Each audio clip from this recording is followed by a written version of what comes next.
All right, today I'm going to be going over a motor on a 2005 Kawasaki Z750. This is a naked sport bike. That means it does not have fairings.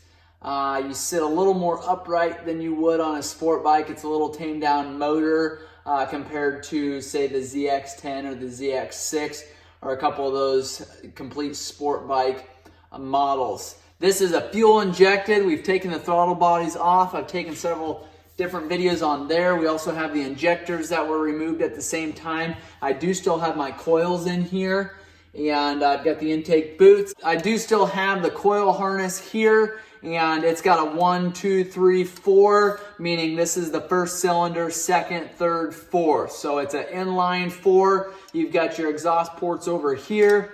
We've got obviously our intake here, our starter, we've got our charging system, and clear back here that you may not be able to see is your countershaft sprocket. We'll move that a little bit closer when we get to that point. We've got our clutch over here. It would be when you're sitting on the motorcycle on the right-hand side. So we are going to completely go through this motor now. I want to show you top end, the cams, the camshaft, the cam chain, tensioner, stuff like that. We're going to go through the cylinder head and then a cylinder. And then obviously the charging system, completely splitting this crankcase. To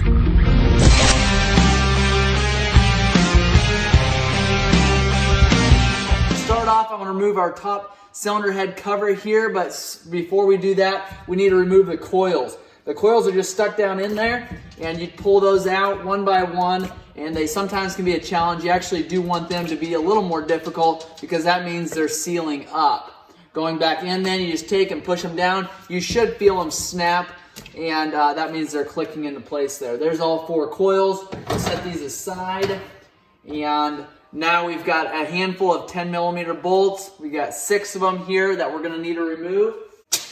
All right, these are a specialty bolt there. They look like that. All 4 of these, or all 6 of these, is going to be the exact same. There's also a seal on here, so you can just pry that seal out of there.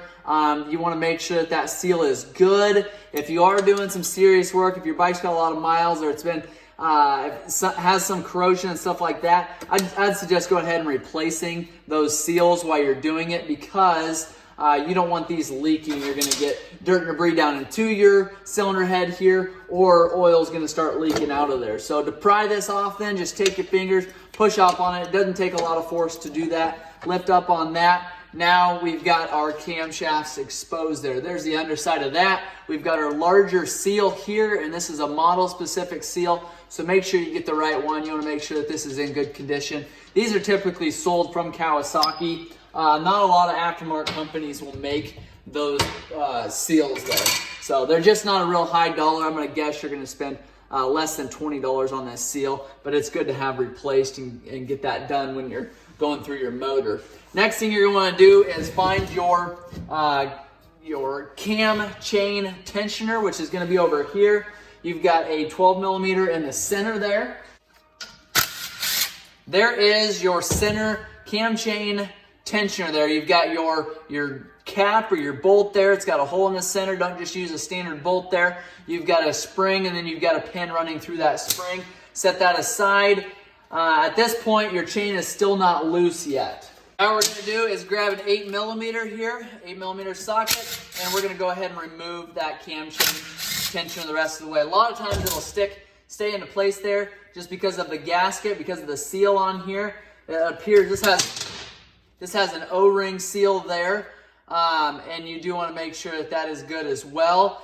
To loosen up this tensioner then, before you're going back together, take your finger, pry up on that little arm there, that little lever, and then you can push that back. Now when we shove our spring and pin in there, it is actually going to take and push that tensioner out, and you can watch me do it there. Now it'll self-adjust to where it needs to go. The nice thing about this is it actually can't push back in until you pull that arm back. So it won't go in. So as soon as you get that out, you want to make sure it's completely loosened before you put it back in there, because you want this arm pushed all the way back, because that's what tensions it, and it can't get pushed back now once it's pushed out there. So it's got a stopper on it. So that's your cam chain tensioner there. And you do see that these fail from time to time, so it's something that you could potentially replace if your bike's got quite a few miles on it.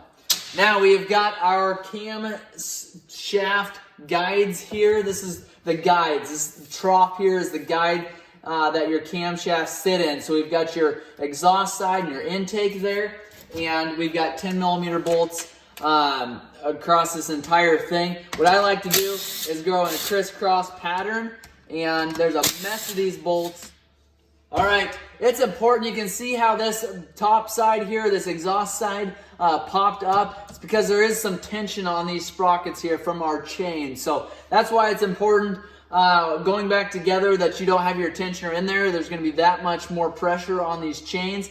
You do want to make sure that you go and lift this off carefully and just walk it back and forth. What you don't want to do is take a hammer and tap on the underside. There's already a little bit of tension pushing this direction. Can easily break this aluminum holder here if you're using a hammer on it. So a lot of times it doesn't take anything to pull that off of there. Just a little patience. We'll set that aside. Then we've got our intake side here. Same thing on the intake side, just kind of walk it out of there. Don't need to use a lot of force to remove that. Going back together, look in your manual. It's got a certain pattern that you need to follow putting this back together. And I don't remember on these where they've got 2, 4, 6, 8, 10 bolts on either side. I don't remember the exact pattern, but you want to make sure you get it done right. So to adjust the valves, you've got to go through this entire process that I'm showing you right now. Obviously, you have to find top dead center. I'll show you that when we get down to that point. You don't actually have to remove a whole lot farther than this to adjust the valves, but you do need to remove your cam shafts here, your sprockets here, and your chain off of here. And you want to make sure and do your checking, your measuring before you've gotten to this far here. So you know which ones need adjusted because these are a shim under bucket. And once you pull these camshafts, you're not going to be able to measure which ones are loose and which ones are tight. To remove that then, just kind of lift it up on the back, being careful not to damage, again, these journals here. They are essential that you don't ruin these because you've got your camshaft turning in here. You want good clean surfaces, otherwise you're going to wear on this camshaft and it's going to damage that severely. So these are intake and exhaust. You do not want to switch these around. I just want to see here. You could actually switch them around, but they are different. So make sure you've got the exhaust and the exhaust side and the intake and the intake side. You've got an IN for the intake. You've got an EX for the exhaust.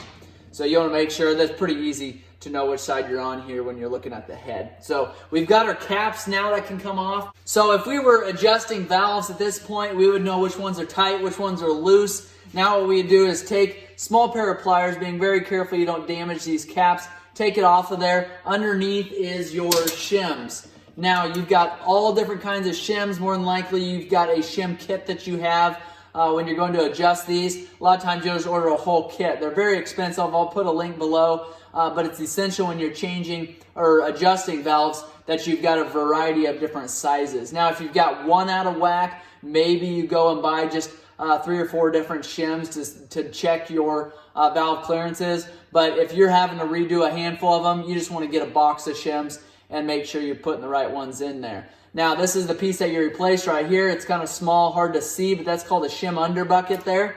And you can take then, once you get the correct one that you need, so you've got all your clearances down, you've written them all down in the same order as what I do to make sure that I go in order here. So I write them all down before I remove these camshafts. I'll find out the ones that are loose, the ones that are tight. I'll go and put smaller or bigger, depending on which size I need, down in there.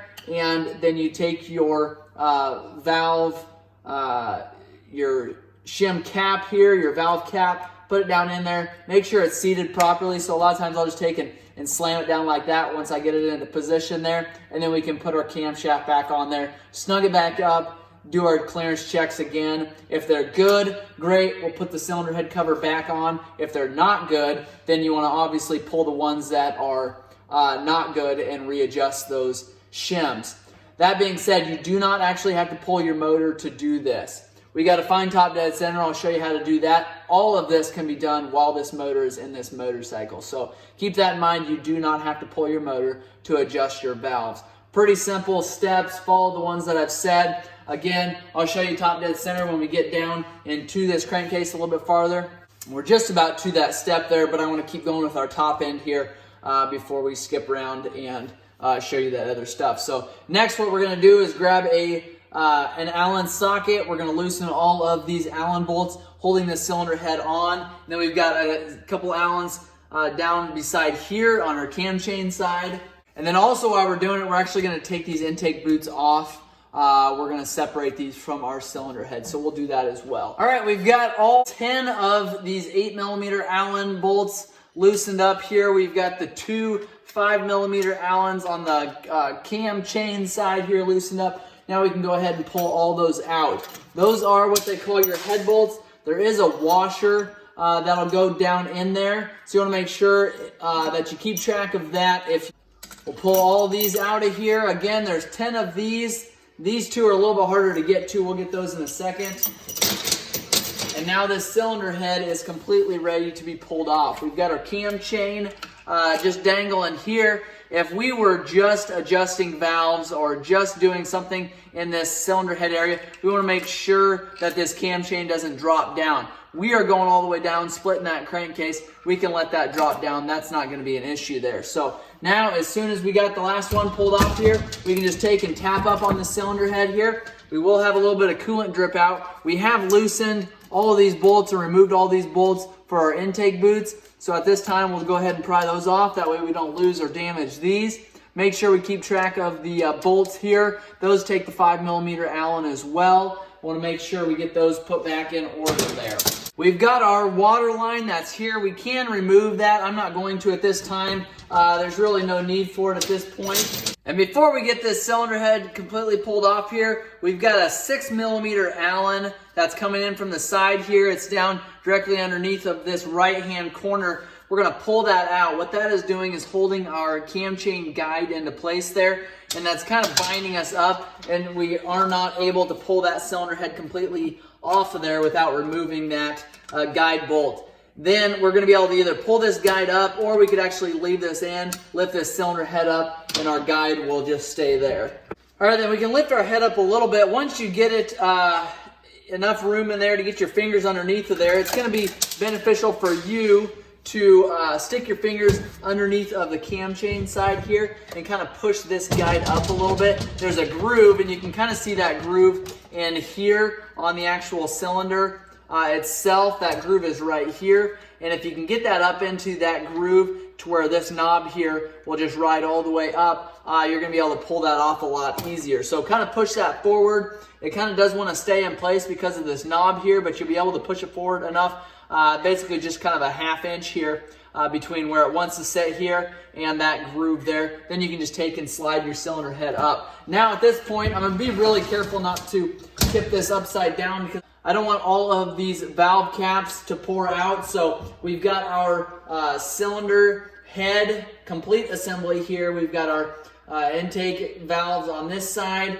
and there's going to be 8 of these, and there's going to be 8 exhausts. Exhaust is a little bit smaller right in the middle there. We do have our spark plugs on each dome there. So that is the cylinder head on a Z750. I'm going to set that aside now. We've got our cylinder head gasket here. This is directional, so make sure you pay attention to which direction it's going on. You do not want to put this in the wrong direction here. So looks like it's going to be this way. You've got the small hole back there, lines up with that hole there, and then you've got these holes that line up together. So if you flip this upside down, there's going to be a lot of holes blocked. So make sure you've got that the right direction. You do not want to reuse these. We'll throw those in the trash. And we've got this coolant line right here that we need to loosen up and take off before we get much farther. All right, that coolant line is off. Now I got to thinking, once I got this far, and I'm to the point where now I would want to order a gasket kit. Since I'm this far, I'd probably put piston and rings in there. And I realized this motor is actually still good. I didn't even think about this as far as a lot of times when I get in and tear stuff down, a lot of times these motors are not good, which is why I'm tearing them down. This motor is actually good. This customer had laid the bike over. I had a little bit of frame damage, not bad. I've got the title for it, not even registered as a salvage title, so it's nothing terrible, but the insurance company did own it, and I bought it from the insurance company. There is some damage to this stator cover over here, and that obviously would need fixed.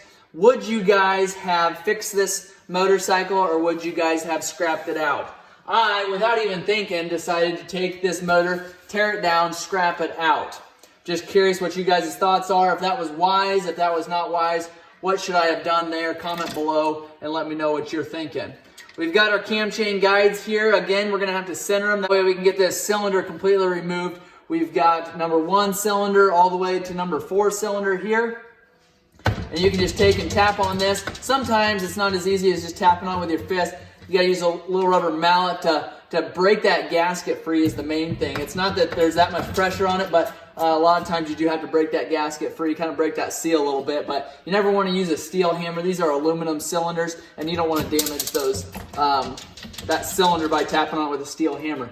So make sure you put your guide on this side here right into place there. We've got our gasket down below there, so kind of keep track of that.